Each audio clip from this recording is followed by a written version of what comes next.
Hi students, ఈరోజు మన వీడియోలో we are going to see some of the very important questions pertaining to electrostatics. So దాంట్లో first question చూస్తే we have an electric dipole. So in previous classes we discussed what is electric dipole, and if it is placed in an uniform external field, electric field, so what happens, and what would be the expression for the torque or force experienced in such a case. అది మన first question అమ్మా. So what is the question again? when a dipole is kept in a uniform external field, when I say external field, I mean uniform external electric field. As you observe here, there is an external electric field, you can imagine, in the direction of the arrows. And when you keep a dipole, so in this see at a particular angle of theta, in this particular electric field, what is the net? So if there is there any net force? If not, what will be there? If net force is not there, then what will be there? And if two forces act simultaneously on a body, then what we call that we are going to learn. And in other sections, we are going to understand very importantly applications of Gauss law in three different cases. As you observe, see in the first case, we'll try to understand the external electric field due to an infinitely long, straight, uniformly charged wire. So we have seen in the previous classes how charge can be distributed along the length of a line.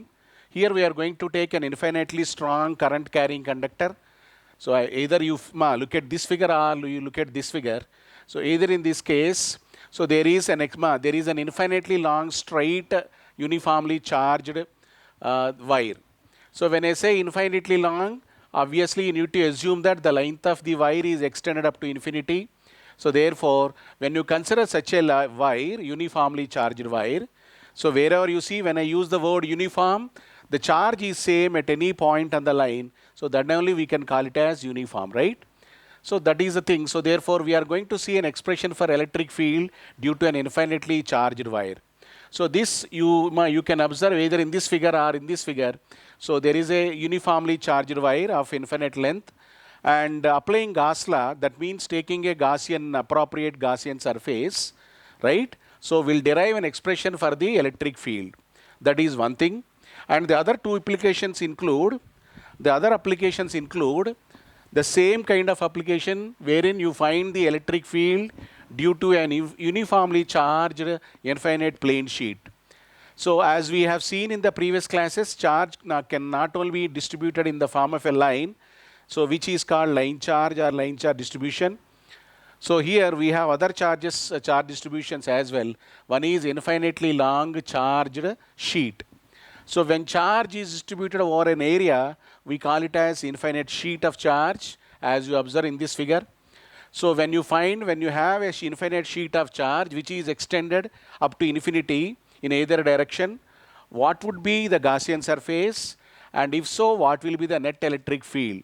That we are going to calculate and consider. We are going to get a simple expression.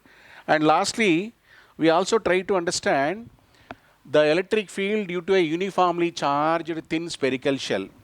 As an application to volume charge distribution, you can consider, you see the case wherein if the charge is distributed in the form of a uniform thin spherical shell. As you observe here, there is a spherical shell over here. And considering two cases of Gaussian surface, one is above the so-called thin spherical shell, and below within the spherical shell, we are going to derive a simple expression for the electric field. So this is what we are going to see in this video. Now please concentrate on this. Very, very important questions these are. First, let us try to understand the basic question. That is, now we'll try to understand the first question regarding the dipole. What is the question? Electric dipole whenever it is kept in a uniform external electric field. What exactly is meant by that? So we have a dipole. I told you in the previous videos, that a dipole is nothing but when two charges are displaced by some distance. One is positive polarity and other is negative polarity. Two opposite polarities when displaced by a certain distance, normally equal to a typical distance is equal to 2a. And of course, there is a vector directed at the center, directed from negative charge to positive charge, which is called dipole moment vector. అయితే so ఇలాంటి డైపోల్ని తీసుకొచ్చి ఒక ఫీల్డ్లో పెడితే sir, field చూస్తే మీరు if you observe the field, there is a uniform electric field as represented by the arrows as you see here. When I use the word uniform, I mean exactly wherever you take, whatever the point you consider in the electric field, its strength is same. Then only I can call it as the field is uniform. So therefore, we can call the field that is this electric field because it's a vector. Electric field is a vector. Now here it is directed from to left to right in the form of arrows as you see here. Now, whenever a dipole is kept in such an uniform electric field or external electric field, fine. No, because why use the word external field? Because charges are present in the dipole and the lines of force due to charges can also be there. So we are not considering any effect of these charges. We are simply keeping this dipole in an external electric field. Now here, what is important for us is, as you observe here, so this is negative charge minus q and this is positive charge plus small q. Obviously, when they are kept in such an external electric field, both the charges will be experienced by force. So we have seen that force vector, which is, see, whenever a charge of q magnitude is kept in an electric field, there is a force of magnitude QE will be acting on the charge. So therefore, force on each charge becomes equal to QE. But of course, on plus Q it is going to be plus QE and minus Q it is going to be minus QE. Except that there is no change. So therefore, overall force exerted on any charge is equal to force into charge multiplied by electric field. So let us consider the magnitude of the electric field as E bar. So here you see E bar is the magnitude of the electric field. So therefore, two forces are acting in opposite directions. One force is of magnitude plus QE, other force is of magnitude minus QE. Here it is not mentioned as minus QE, but anyway, its magnitude is minus QE. As you see, now the length of the dipole is always 2a units. And this, let us suppose that this is a center because now as you see, there is a difference of the color here. In the violet color, the dipole moment vector is shown. So therefore, dipole moment vector is normally shown in the by the symbol P bar. So therefore, P bar, dipole moment, whenever you consider dipole moment, it is always Q into 2A. Q into 2A because Q is a charge, dipole moment is a vector and this is a displacement 2A. So Q into 2A becomes our dipole moment vector. Okay sir, fine.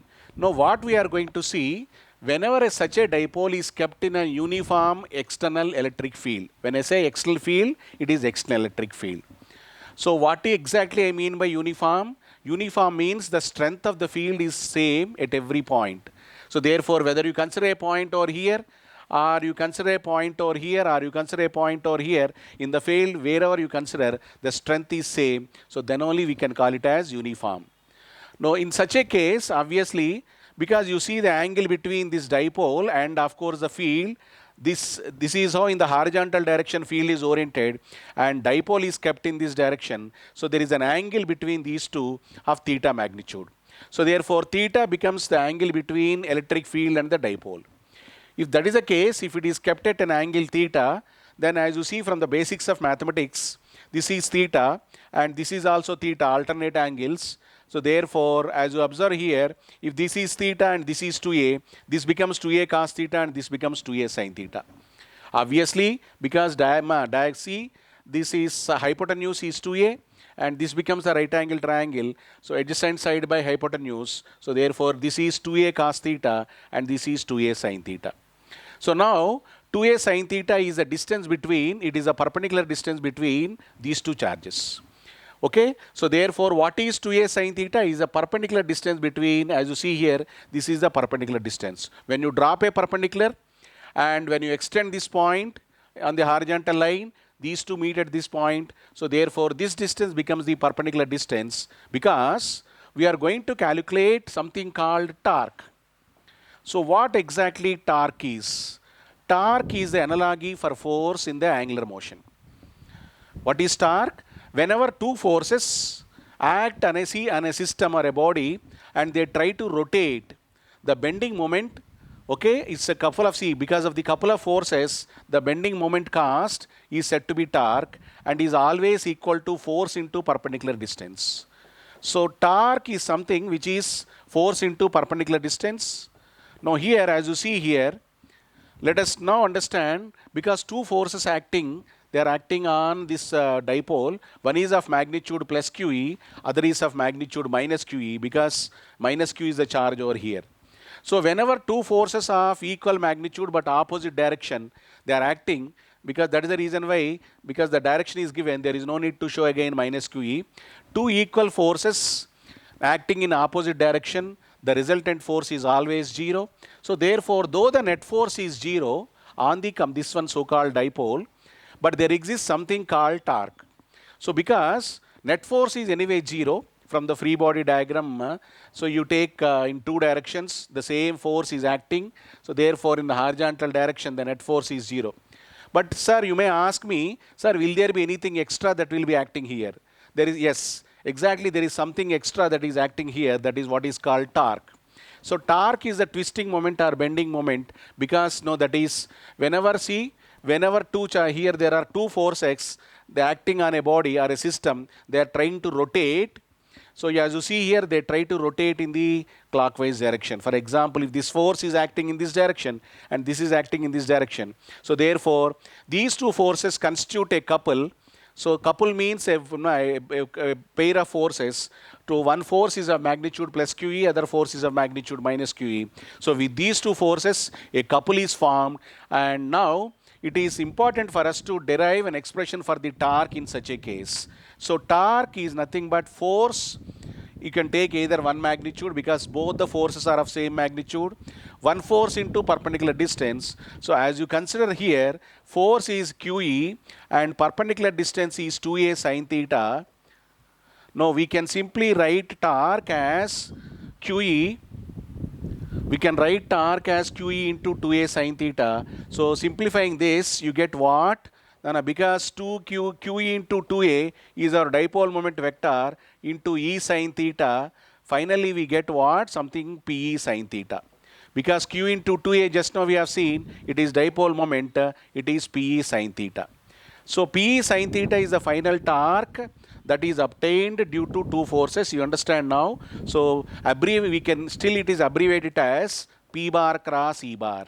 So therefore, our final torque is a cross product of dipole moment and electric field. As you see here, torque which is constituted by two forces is nothing but PE sine theta or P bar cross E bar. Dipole moment is a vector. Dipole moment, as I say, moment is generally talked for, we generally define moment for a force. So therefore here it is nothing but charge multiplied by the distance. So what is the perpendicular distance between these two charges? It is 2a sine theta. So therefore we can conclude that the torque acting on it is nothing but P sine theta, which is nothing but P bar cross E bar. This is how we can get an expression for the torque acting on the dipole. Next one is, we have seen in the previous videos what is Gauss law.